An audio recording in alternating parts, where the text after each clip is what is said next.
Bonjour, je m'appelle Tania et je travaille pour Cisco. Je suis ici pour poser une question importante qui me préoccupe. Étant catholique, j'entends souvent des musulmans me dire « Parce que vous êtes catholique, vous irez en enfer. Si vous devenez musulmane, vous irez au paradis. » Je me considère comme une bonne catholique, je m'efforce d'être une bonne croyante et je ne commets pas de péché intentionnellement. Mais cela signifie-t-il vraiment que, parce que je suis catholique, je suis destinée à l'enfer et que devenir musulmane est le seul chemin vers le paradis? L'islam enseigne que la croyance en un Dieu unique et la soumission à sa volonté sont les principes fondamentaux pour le salut. Pour répondre à Tania, l'important n'est pas seulement le label religieux, mais plutôt la fidélité aux enseignements authentiques des prophètes envoyés par Dieu. Dans le cas de Tania, si elle suit les véritables enseignements de Jésus, paix soit sur lui, alors, selon l'islam, elle suit une voie qui peut potentiellement la conduire au paradis, car Jésus lui-même prêchait l'unicité de Dieu et la soumission à sa volonté. Dans l'Évangile de Jean, chapitre 8, il est mentionné « Vous connaîtrez la vérité, et la vérité vous affranchira ». Ce passage montre que suivre la vérité est essentiel pour atteindre le salut. En islam, cette vérité ultime est l'adoration exclusive de Dieu, sans association. Suivre Jésus ou l'Église. Beaucoup de chrétiens se demandent s'ils suivent les enseignements de Jésus ou ceux de l'Église.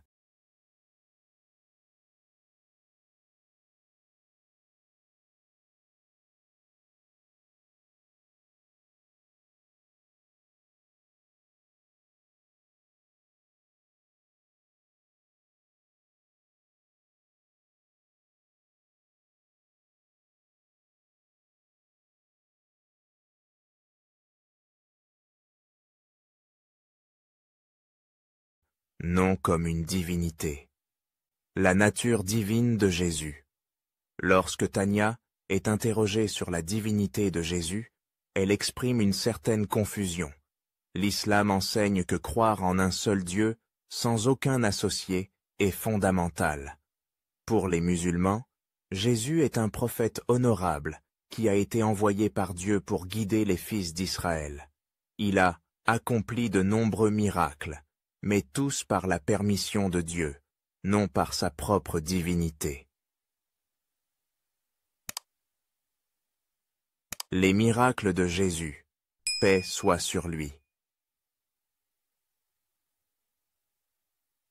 Les musulmans croient fermement en la virginité de Marie et à la naissance miraculeuse de Jésus, ainsi qu'à ses nombreux miracles tels que redonner la vie aux morts, guérir les aveugles et les lépreux. Tout cela avec la permission de Dieu. Ces croyances montrent une forte concordance entre l'islam et certaines doctrines chrétiennes, mais la divergence majeure réside dans la notion de divinité de Jésus. L'islam et le christianisme, point de divergence. La principale différence réside dans le fait que les chrétiens considèrent Jésus comme Dieu ou le Fils de Dieu, tandis que l'islam insiste sur son rôle de prophète. Si on examine la Bible, il n'y a aucun verset explicite où Jésus affirme être Dieu ou ordonne à quiconque de l'adorer. Dr Zakir Naik souligne ce point en disant que s'il y avait un seul verset clair où Jésus déclare sa divinité, alors il serait prêt à accepter le christianisme. Les paroles de Jésus dans la Bible. Dans l'Évangile de Jean, chapitre 14, verset 28, Jésus dit « Le Père est plus grand que moi ». Dans Jean 10, 29, il déclare « Mon Père est plus grand que tous ». Ces versets montrent clairement que Jésus se positionne comme subordonné à Dieu, rejetant ainsi toute notion d'égalité divine. Jésus poursuit en disant dans Jean 5,30 « Je ne puis rien faire de moi-même.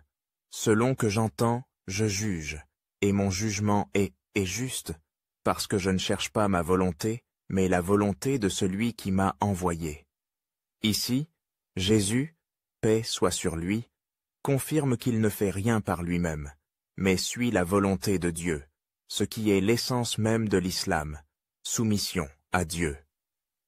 Jésus, un prophète soumis à Dieu. Le terme musulman signifie celui qui se soumet à la volonté de Dieu. En ce sens, Jésus était un musulman car il ne cherchait pas sa propre volonté, mais celle de Dieu. Jésus a également dit dans Jean 14, 24, « Et la parole que vous entendez n'est pas de moi, mais du Père qui m'a envoyé. » Cela prouve que ces enseignements sont directement inspirés par Dieu.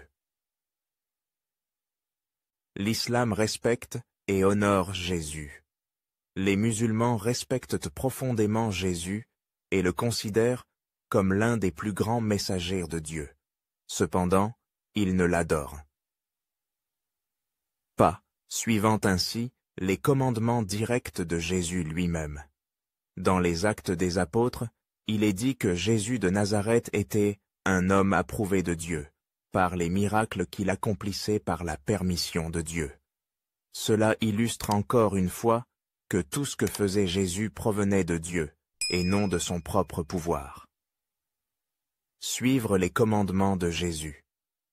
Dans l'évangile de Luc, Jésus a été circoncis, et tous les musulmans suivent cette pratique, alors que la plupart des chrétiens ne le font pas.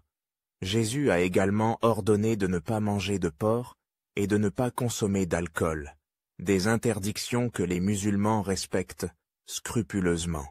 Ainsi, en suivant ces commandements, les musulmans se rapprochent davantage des enseignements de Jésus que certains chrétiens eux-mêmes. Prophétie du prophète Muhammad, paix et bénédictions sur lui. Dans l'évangile de Jean, chapitre 16, versets 12 à 14, Jésus parle de l'arrivée du Consolateur, l'Esprit de vérité, qui guidera les hommes vers toute la vérité.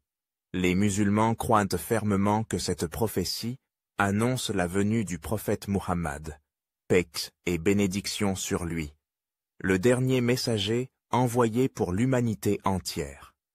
En suivant Muhammad, les musulmans croient qu'ils complètent le message de Jésus et suivent ainsi la véritable voie divine.